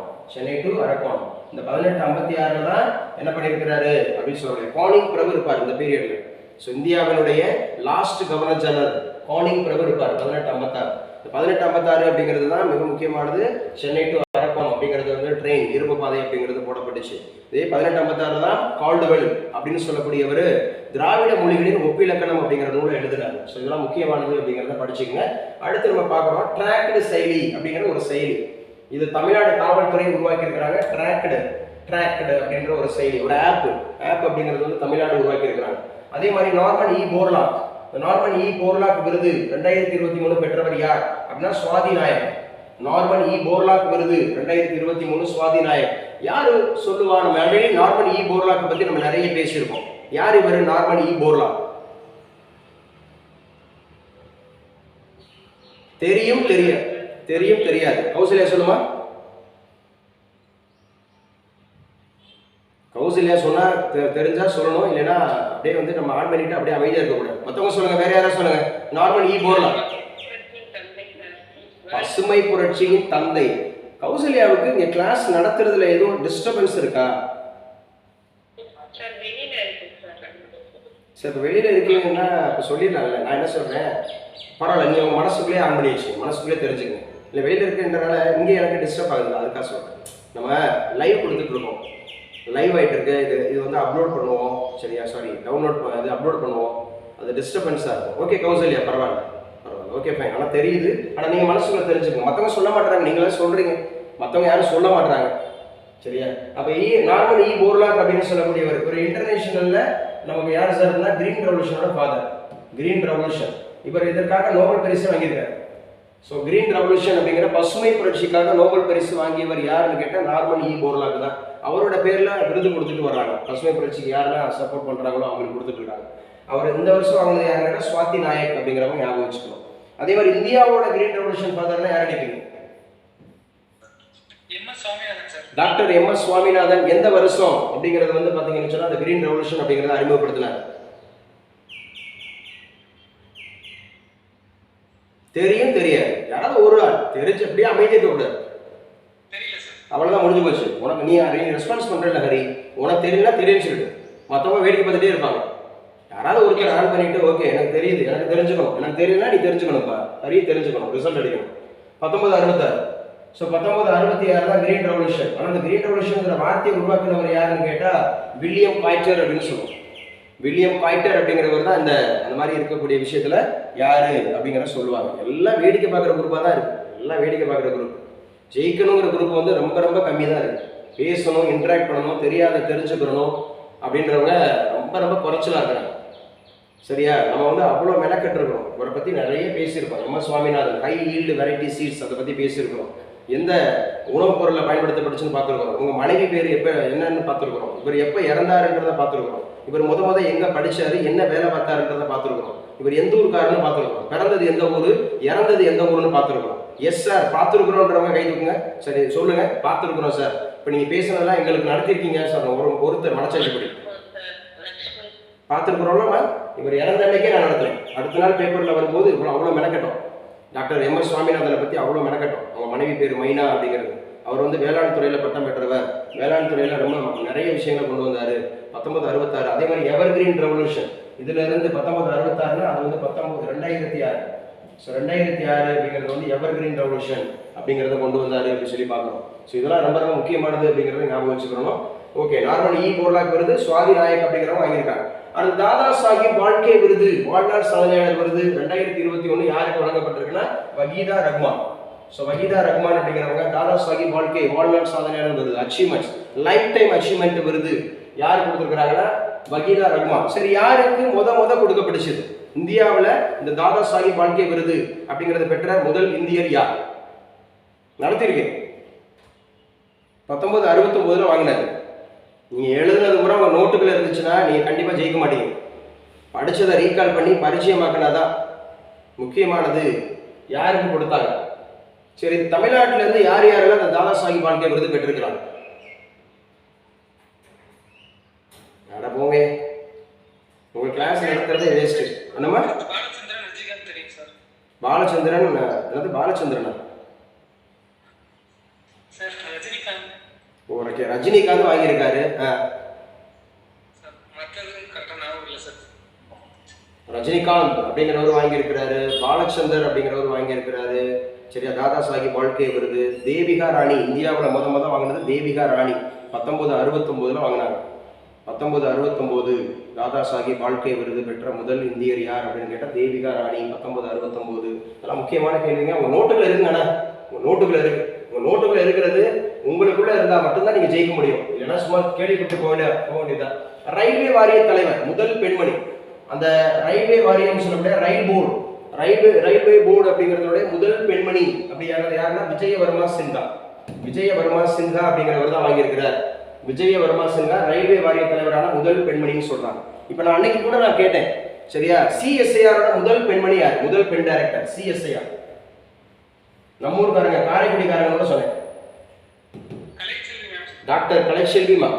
Doctor Kalaiselvi ma'am அப்படின்னா சிஎஸ்ஐஆர். சிஎஸ்ஐஆர் என்னப்பா எக்ஸ்பான்ஷன் சொன்னேன்.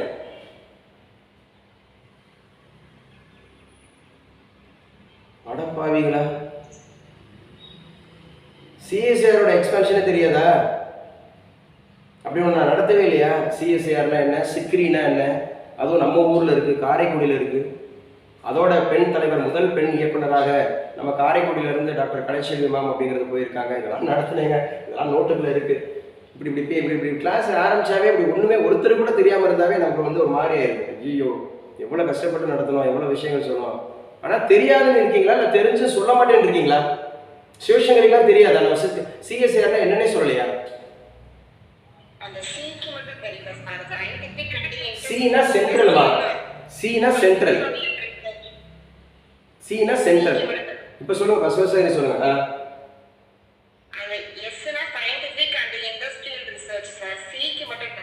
இப்ப நான் சொல்லிட்டேன், சி சொல்லிட்டேன். என்ன சொன்னேன்?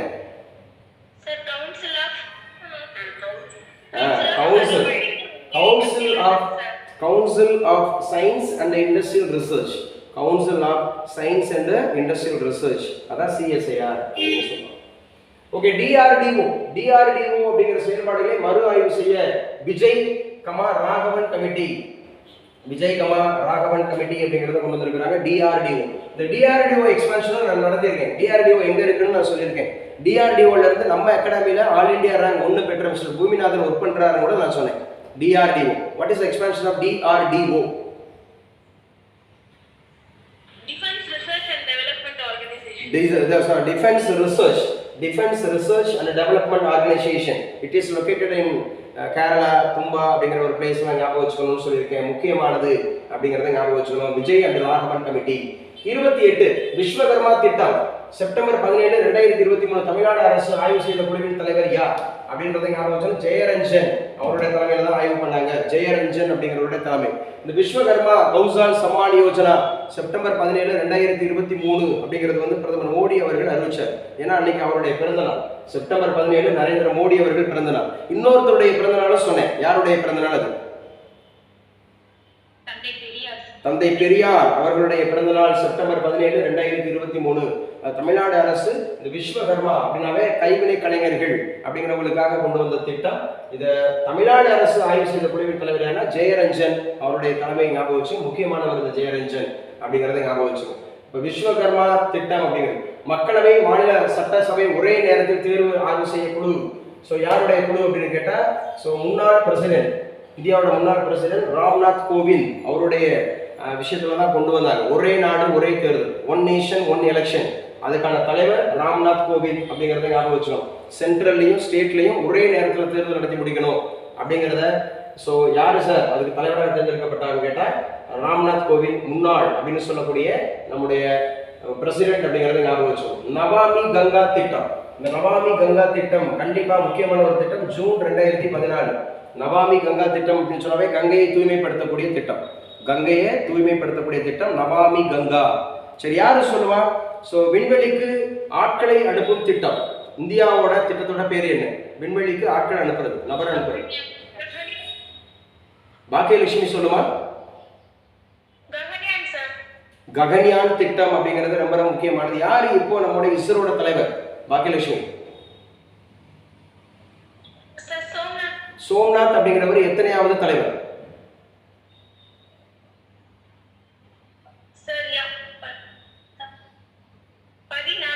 14 கிடையாது, 10வது தலைவர். அப்படி நிறைய கிளாஸ் அட்டன் பண்ணி நல்லா பேசினாதானே நமக்கு பயப்படாம தயக்கம் இல்லாமல் நம்ம கேள்வி பதில் சொல்லுவோம். அப்போதானே பரிச்சயம் ஆகும், அப்போதானே பாஸ் ஆகும்.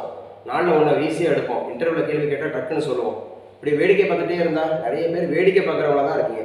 இல்லை சார் எங்களுக்கு நடத்துலாம் நீங்கள் வேடிக்கை பார்க்கலாம். நடத்துனவங்க ஒரு தடவை அப்படியே பார்த்து வேடிக்கை பார்த்துட்டு இருக்கக்கூடாதுல்ல. ஸோ நமாமி கங்கானாவே ஜூன் 2014. ஸோ கண்டிப்பாக ரொம்ப முக்கியமானதுன்னு சொல்லியாட்டு நகர்ப்புற கிராமப்புறங்களில் உள்ள ஆதி திராவிடர் வாழ்விட அடிப்படை வசதிகளை உறுதி செய்யும் திட்டம் தான் அயோத்திதாச பண்டிதர் குடியிருப்பு திட்டம். இப்போ ரீசெண்டாக தான் கொண்டு வந்தாங்க அயோத்திதாசர் பண்டிதர் குடியிருப்பு மேம்பாட்டு திட்டம். அயோத்திதாசர் அப்படின்னு சொல்லக்கூடியவர் எழுதுன அந்த பத்திரிகையினுடைய பெயர் என்ன? ஒரு அமைப்பு வச்சிருந்தாருல, ஒரு பைசா தமிழன். எந்த வருஷம் சங்கரி? 1907. அப்புறம் அந்த ஒரு பைசா தமிழன் எவ்வாறு மாறுச்சு?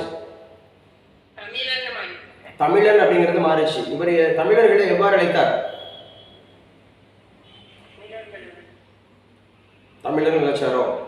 சாதியற்ற தமிழன் சொன்னார். சாதியற்ற தமிழன். இவருடைய இயற்பெயர் என்ன? காத்தவராயன். இவருடைய தாத்தா பேர் என்ன?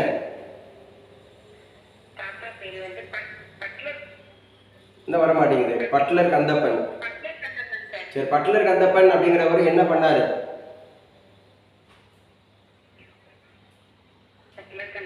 இப்ப சிவசங்கரி சொல்லுங்க. இப்ப யாரோட மிஸ்டேக் இது? அகாடமியோட மிஸ்டேக்கா என்னோட மிஸ்டேக்கா? அது எத்தனை முறை நடத்திருப்பேன், எத்தனை முறை ரீகால் பண்ணிருப்பேன்?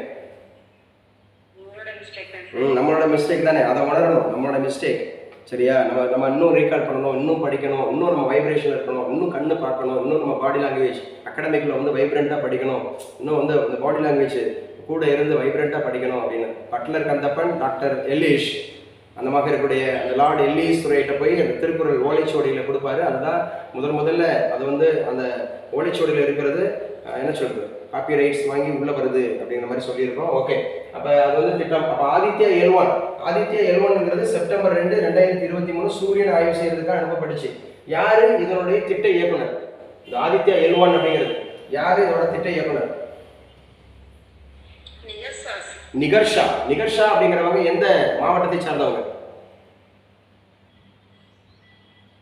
சயின்டிஸ்ட் நிகர்ஷா. இங்கதான் குற்றாலம் கூட இருக்கு, இந்த மாவட்டத்துல தான் குற்றாலம்லாம் இருக்கு. சரிண்ணா, சிவசங்கரி தான் சொல்லணுமா, மற்றவங்க சொல்லக்கூடாதா? தென்காசி மாவட்டம் சரியா? ஜார்ஜி நிகர்ஷா அப்படிங்கிறது L1 என்னமா? லெக்ரான்சி பாயிண்ட்ஸ் மொத்தம் எத்தனை இருக்கு தம்பி? 5 பாயிண்ட்ஸ் அப்படிங்கிறது இப்போ பூமியில இருந்து எவ்வளவு தொலைவில் இருக்குப்பா? முதல் பாயிண்ட் L1 15 லட்சம். ஆனா ஆக்சுவலா வந்து பாத்தீங்கன்னா பூமியில இருந்து சூரியன் எவ்வளவு தொலைவில் இருக்கு?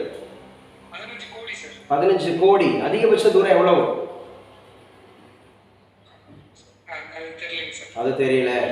அப்ஹீலியன் வெரிஹீலியன் ஒரு கான்செப்ட் நடத்தினா ஜியோகிராஃபி நடத்தும் போது அப்ஹீலியன் ஒன்று இருக்கு, வெரிஹீலியன் ஒன்று இருக்குன்னு சொன்னோம்ல. அப்ஹீலியன் சொன்னா அதிகபட்ச தூரம், வெரிஹீலியன் சொன்னா குறைஞ்சபட்ச தூரம்னு சொன்னோம். அப்ஹீலியன் அப்படின்னு சொன்னாவே நீங்க நல்லா புரிஞ்சு வச்சுக்கணும் சரியா? அப்ஹீலியன்றது 152 மில்லியன் கிலோமீட்டர். பெரிஹீலியன் சொன்னா 147 மில்லியன் கிலோமீட்டர்.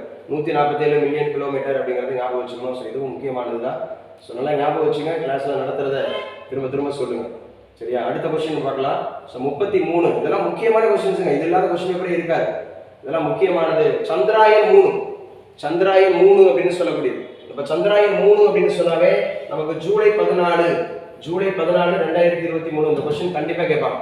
சந்திராயன் 3ங்கிறது ஜூலை 14 2023.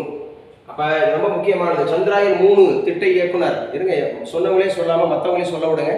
மற்றவங்க பேசுகிறாங்களா சார், நான் சொல்கிறேன் சார், எனக்கு தெரியும் சார் அப்படின்றவங்க யாராவது இது வரைக்கும் பேசாதவங்க, வாயை திறக்காதவங்க. சந்திராயன் 3 திட்ட இயக்குனர் யார்? இதுவரையும் பேசாதவங்க, வாயை திறக்காதவங்க, நான் சொல்கிறேன் சார், எனக்கும் தெரியும் சார், நானும் படிக்கணும் சார், நானும் ஜெயிக்கணும்னு சொல்கிறவங்க. Radhika from Vellore, Radhika from Vellore. வீரமுத்துவேல், இந்த வீரமுத்துவேல் அப்படிங்கிறவர் எந்த மாவட்டத்தை சார்ந்தவர்? விழுப்புரம் மாவட்டத்தில் ஒரு முக்கியமான ஒரு திட்டம், தமிழக அரசினுடைய திட்டம் ஆரம்பிக்கப்பட்டுச்சுன்னு சொன்னேன். இல்லம் தேடி கல்வி திட்டம் அப்படிங்கிறது எந்த ஊர்ல ஆரம்பிச்சாங்க? முதலியார் குப்பம். கங்கராட்ஸ்மா ராதிகா, குட்.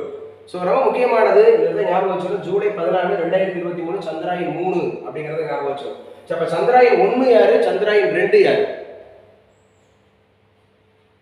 சரி, தெரிஞ்சவங்க ஆன்சர் பண்ணலாம். ராதிகாவுக்கு தான் தெரியணும்னு அவசியம் இல்லை. அந்த கேள்வி கேட்டால் நமக்கு தெரியாது, பரீட்சையில் எழுத மாட்டோம். 5000 பேர் நமக்கு முன்னாடி போயிடுவோம். சரி, தெரிஞ்சவங்க சொல்லுங்க. சந்திராயன் 1 யாருமா? டெல்பின் சொல்றீங்களா? சொல்லுங்க. எதுப்பா? மயில்சாமி அண்ணாதுரைன்றது எது? 1 2 3?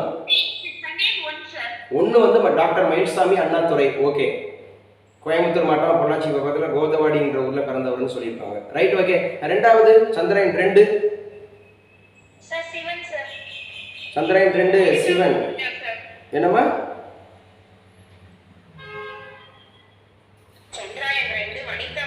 வனிதா முத்தையா. ஏன்னா மங்கல்யான் தான் வந்து பாத்தீங்கன்னா டாக்டர் மயில்சாமி அண்ணாதுரையில் அதில் போயிடுவார், மங்கல்யான்ல போயிடுவார். இவங்க டாக்டர் வனிதா முத்தையா.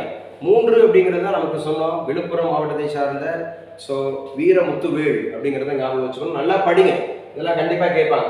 அப்போ இந்தியாவினுடைய முதல் பல்நோக்கு கடற்பாசி பூங்கா, கடற்பாசி பூங்கா அப்படிங்கிறது ஸோ மல்டிநேச்சுரல் அப்படின்னு சொல்லப்படுது. ராமநாதபுரம் ஆலமாவூர், ராமநாதபுரம் மாவட்டம் ஆலமாவூர் கடற்பாசி அப்படிங்கிறது ராமநாதபுரம் மாவட்டம் ஆலமாவூர் ஆலமாவூர் அப்படிங்கிற பிளேஸ்ல இருக்கு. இதுவும் முக்கியமானது.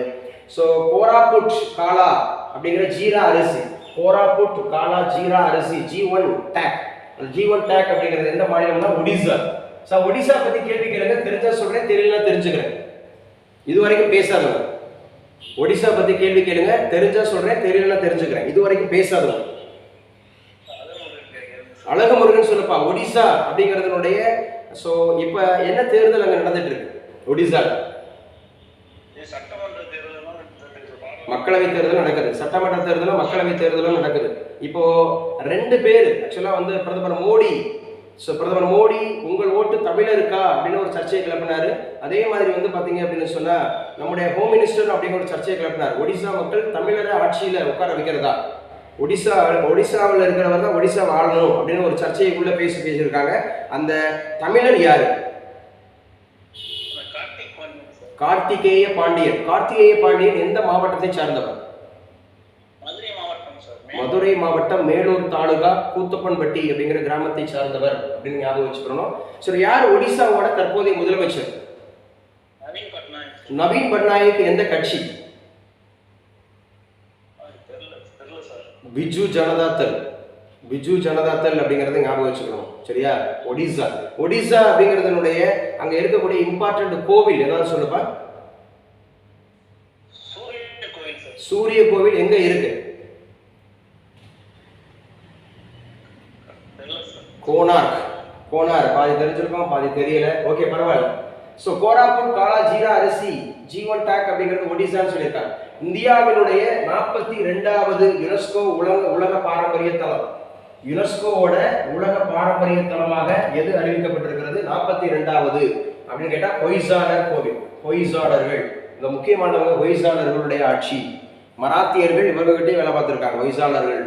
அதே மாதிரி பீஜப்பூர் சுல்தான், அதே மாதிரி முகலாயர்கள்ட்ட இருந்திருக்காங்க. உலக விலங்குகள் தினம், வனவிலங்கு தினம்னாவே October 4 wild life day. Wild life day அப்படின்னாவே அக்டோபர் 4 ஞாபகம் வச்சுக்கோங்க. உலக வனவிலங்குகள் தினம் அப்படின்னு கேட்டாவே அக்டோபர் 4 அப்படிங்கறத ஞாபகம் வச்சுக்கோங்க. இதுவும் முக்கியமானது. இதோட பிடிஎஃப்லாம் உங்களுக்கு அனுப்பியாச்சு, நீங்க எழுத கூட வேண்டியதில்லை, கேட்டுட்டு வாங்க, ரொம்ப ரொம்ப முக்கியமானது. அப்போ உலக ஆசிரியர் தினம், ஏற்கனவே நம்ம செப்டம்பர் 5 அப்படிங்கிறது நேஷனல் டீச்சர்ஸ் டேன்னு சொன்னோம், டாக்டர் ராதாகிருஷ்ணனுடைய பிறந்த தினம். ஆனா வேர்ல்டு டீச்சர்ஸ் டே அப்படின்னு கேட்டாலே அக்டோபர் 5. இதுவும் அடிக்கடி கேட்கப்பட்ட விஷயம். அக்டோபர் 5 அப்படிங்கிறது நமக்கு வந்து உலக ஆசிரியர்கள் தினம் அப்படின்னு சொல்றோம். உலக ஆசிரியர்கள் தினம் அப்படிங்கிறது வந்து நமக்கு அக்டோபர் 5 அப்படிங்கறத ஞாபகம் வச்சுங்க. அதுக்கப்புறம் தனி பெருங்கருணை தினம் அப்படின்றதையும் சொல்றாங்க. தனி பெருங்கருணை தினம் அப்படிங்கிறது நமக்கு அக்டோபர் 5. தனி பெருங்கருணை, தனி பெருங்கருணைனாவே எந்த நபரை நீங்க வந்து அசோசியேட் பண்ணுவீங்க? தனி பெருங்கருணை, வள்ளலார், ராமலிங்க அடிகளார் அப்படின்னு சொல்லக்கூடிய வள்ளலார் பிறந்த ஊர் இது டெல்பி. தெரியாது, டெல்பின்னு சொல்லிட்டா தெரியாது, ஞாபகம் இல்லை. கடலூர் மாவட்டம் மருதூர் அப்படிங்கிற ஊர்ல பிறந்தாரு. ராமையாவுக்கும் சின்னம்மை அப்படிங்கிறவங்களுக்கு பிறந்தாரு. வடலூர் அப்படிங்கிறதுலாம் சத்திய தர்மசாலை நிறுவினாரு. தனிப்பெருங்கருணை ரொம்ப முக்கியமானது. மனுமுறை கண்ட வாசகம் முக்கியமானது. அருள்பெரும் ஜோதி முக்கியமானது. அக்டோபர் 5 முக்கியமானது. உலக ஆசிரியர் தினம் முக்கியமானது. நீலகிரி வரையாடுகள் தினம். இந்த நீலகிரி வரையாடுகள் தமிழகத்தினுடைய அதாவது தமிழகத்தினுடைய மாநில விலங்கு அப்படிங்கிற மாதிரி அறியப்படுகிறது நீலகிரி வரையாடு. நீலகிரி வரையாடு தினம்னாவே அக்டோபர் 7 அப்படிங்கறத ஞாபகம் வச்சோம். நீலகிரி வரையாடுனாவே அக்டோபர் 7. சர்வதேச பெண் குழந்தைகள் தினம். அப்ப சர்வதேச பெண் குழந்தைகள் தினம் அப்படின்னாவே அக்டோபர் 11. இன்டர்நேஷனல் அப்படிங்கிறது விமன்ஸ் அந்த மாதிரி இருக்கக்கூடியது பெண் குழந்தைகள். சர்வதேச ஃபீமேல் சைல்டு அப்படிங்கிறது அக்டோபர் 11 அப்படிங்கறது ஞாபகம் வச்சுக்கோங்க. யாரு சொல்லுவா நம்ம இந்தியாவில் நேஷனல் அப்படிங்கிறது விமன் சைல்டு தினம் எப்ப?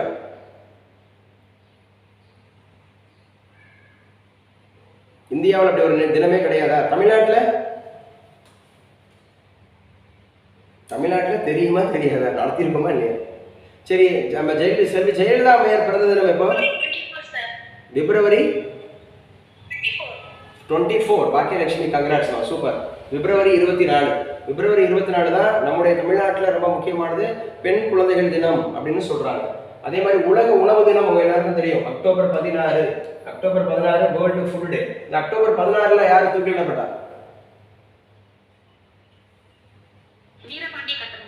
வீரபாண்டிய கட்டபொம்மன் அப்படிங்கிறது அக்டோபர் 16 அப்படிங்கிறது தூக்கிலிடப்பட்டாரா? ஹரிஷு எக்ஸாக்ட்லி அக்டோபர் 16 கரெக்ட் தான். அதே மாதிரி அக்டோபர் 30 அப்படிங்கிறது ஞாபகம் வச்சுக்கோங்க. அக்டோபர் 30 அப்படின்னு சொன்னா யாரை சொல்லுவீங்க? அக்டோபர் 30. கொஞ்சம் குயிக்கா சொல்லுங்க. அக்டோபர் 30 யாரை சொல்லுவீங்க? அக்டோபர் 30 அவர் ஜனவரி 30. அக்டோபர் 30 கிடையாது, அவர் ஜனவரி 30. சொன்னா ஞாபகம் வச்சுக்கணும். இருங்க போறேன். அக்டோபர் 30 அப்படின்னு சொன்னாவே நமக்கு வந்து பெரிய மருது சின்ன மருது பெரிய மருது. ஜனவரி 30 தான் காந்திஜி. ஜனவரி 30 அப்படிங்கிறத காந்திஜி ஞாபகம் வச்சுக்கணும். இந்தியாவுடைய பாரம்பரிய பொருட்களை ராஜதந்திரங்களை எதிர்காலத்துக்கு ஏற்றவாறு பயன்படுத்தும் திட்டம் தான் உத்பவ் திட்டம். இந்த உத்பவ் அப்படிங்கிற ஒரு திட்டம் இதுவும் கேட்பாங்க. இந்தியாவுடைய பாரம்பரிய பொருட்களை ராஜதந்திரங்களை எதிர்காலத்துக்கு ஏற்றவாறு பயன்படுத்தும் திட்டம் உத்பவ் அப்படிங்கிற ஒரு திட்டம் சொல்றாங்க. அதே மாதிரி காஜின்ட் கூட்டு ராணுவ பயிற்சி. காஜின்ட்னா எந்த இரு நாடுகளிடையே? ஏற்கனவே பார்த்தோம். இந்தியாவுக்கும் அமெரிக்காவுக்கும் என்ன பேரு? யார் சொல்லுவா? எழுதி வச்சிருப்பீங்க நோட்ல. இந்தியாவுக்கும் அமெரிக்காவுக்கும் என்ன சொல்லுவோம்? இப்பதான் சொல்லிட்டு வந்தேன். இந்தியாவுக்கும் அமெரிக்காவுக்கும் ஒரு கூட்டு ராணுவ பயிற்சி அப்படிங்கிறது கொண்டாங்க. என்னமா? யூத் அபியாஸ். அப்ப யூத் அபியாஸ் அப்படிங்கிற திட்டம் ஞாபகம் வச்சுக்கோங்க. இங்க வந்து இந்தியாவுக்கும் கஜகஸ்தானுக்கும் காஜின்ட் அப்படிங்கிற ஒரு பேரு. காஜின்ட்னா கானா கஜகஸ்தான், இன்ட்னா இந்தியா. காஜின்ட் அப்படிங்கிற ஒரு பேரு. இதுவும் முக்கியமானது. தி லார்ட்ஸ் ஆஃப் வான்கடே புத்தகம். தி லார்ட்ஸ் ஆஃப் வான்கடே புத்தகம் எம்.வி. ராமன், இவர் ஒரு ஃபேமஸ் கிரிக்கெட்டர். எம்.வி. ராமன். அதுக்கப்புறம் வந்து ஹவுசிங், ஆர் ஹவுசிங் அப்படிங்கிறது. நோபல் பரிசு 2023 அப்படிங்கிற மாதிரி. தி லார்ட்ஸ் ஆஃப் வான்கடே அப்படிங்கிறது. வான்கடே அப்படிங்கிறது உங்களுக்கு தெரியும். நமக்கு வந்து இன்னொரு அசோசியேட் பண்ணீங்கன்னா மகாராஷ்டிரால மும்பையில இருக்கக்கூடிய ஒரு இன்டர்நேஷனல் கிரிக்கெட் ஸ்டேடியம் வான்கடே. ஆனா இந்த புத்தகத்துக்கு நோபல் பரிசு கொடுத்துருக்காங்க 2023. இதுவும் ரொம்ப முக்கியமானது, ஞாபகம் வச்சுங்க. தி லார்ட்ஸ் ஆஃப் வான்கடே புத்தகம். மருத்துவம் உடலியல் யார் வாங்கியிருக்காங்க? Kariko and Wiseman. இவங்களும் வாங்கியிருக்கிறாங்க. யாரு சார் அப்படின்னு தான் பாருங்க. இதெல்லாம் நோபல் பரிசு. நோபல் பரிசை வச்சு ஒரு கொஸ்டின் கண்டிப்பா கேட்டுருவோம். நோபல் பரிசு வச்சு ஒரு கண்டிப்பாக ஒரு கொஸ்டின் கேட்டுவாங்க. இயற்பியலுக்கு யார் வாங்கியிருக்கா, வேதியியலுக்கு யார் வாங்கியிருக்கா, இலக்கியத்துக்கு யார் வாங்கியிருக்கா, அமைதிக்கு யார் வாங்கியிருக்கா, பொருளாதாரத்துக்கு பாருங்க, பொருளாதாரம் கிளாடியா கோல்டன். இந்த முறை பீஸ் விருது வாங்கினது யாருன்னா நர்கீஸ் முகமதி. இதெல்லாம் பார்த்துக்குங்க, நம்முடைய மெட்டீரியல்ஸ்ல இருக்கு, அனுப்பியாச்சு. நர்கீஸ் முகமதி 52. இந்த விருதுகள்ல இருந்து ஒரு கொஸ்டின் கண்டிப்பா கேட்டுருவான். விருதுகள் சரஸ்வதி சம்மான் விருது. அப்ப சரஸ்வதி சம்மான் விருது 2022. ஸோ யாரு சார் வாங்கியிருக்காங்க அப்படின்னு சொல்லி பார்த்தீங்கன்னு சொன்னா, ஸோ சம்மான் விருது சூரிய வம்சம் நினைவுகள் அப்படிங்கிறதுக்காக சிவசங்கரி. சரஸ்வதி சம்மான் விருது சூரிய வம்சம் நினைவுகள். அப்ப சூரிய வம்சம் நினைவுகள் அப்படிங்கிறதுக்காக யார் வாங்கியிருக்காங்கன்னா சிவசங்கரி வாங்கியிருக்காங்க. எனது இளைய பாரதம் அப்படிங்கிற ஒரு தளம், எனது இளைய பாரதம் அப்படிங்கிற ஒரு தளம் 15 to 29 வயது வரைக்கும் கொடுத்துருக்காங்க. எனது இளைய பாரதம் சென்ட்ரல் கவர்மெண்ட் கொடுத்துருக்கா. எனது இளைய பாரதம் அப்படிங்கிறது 15ல இருந்து 29 வயது அப்படிங்கிறது ஞாபகம் வச்சோம். அதே மாதிரி இந்திரா தனுஷ், மிஷன் இந்திரா தனுஷ், இதுவும் முக்கியமான ஒரு திட்டம். மிஷன் இந்திரா தனுஷ் இதெல்லாம் வந்து மெயின்ஸுக்கு கேட்கப்பட்ட ஒரு டாபிக், அடிக்கடி கேட்டுட்டே இருக்கிறான். அதே மாதிரி முதல் சாதிவாரி கணக்கெடுப்பு எங்க எடுத்தாங்க? பீகார். பீகாரோட முதலமைச்சர் யாரு?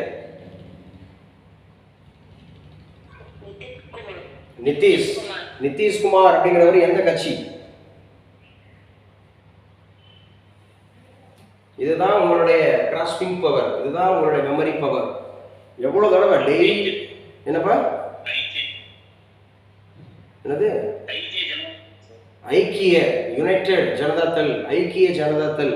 நிதிஷ்குமார் யாரோட உறவை முடிச்சுக்கிட்டு யாரோட சேர்ந்தார் இப்ப ரீசெண்டா?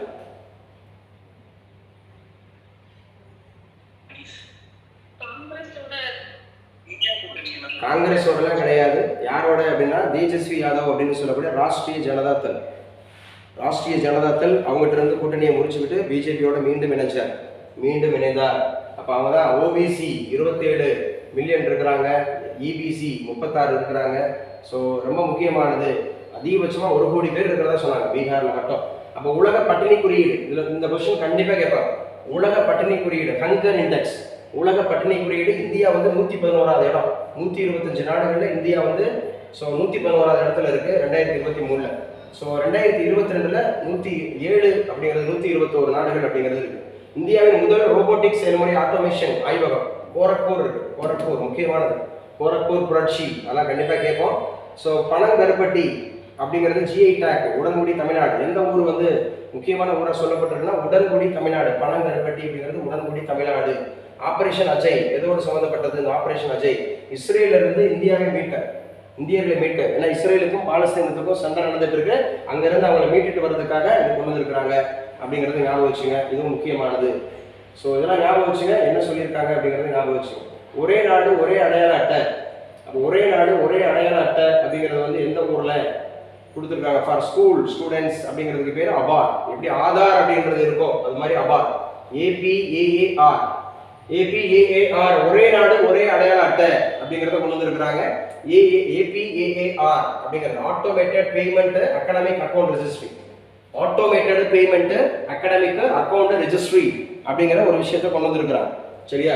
அடுத்து சிறந்த சுற்றுலா கிராமமாக தோர்தோ குஜராத் தேர்ந்தெடுக்கப்பட்டிருக்கு. சிறந்த சுற்றுலா கிராமமாக அப்படிங்கிறது. இந்தியாவுடைய முதல் கிராமம்னா எதை சொல்றீங்க? இந்தியாவுடைய முதல் கிராமம்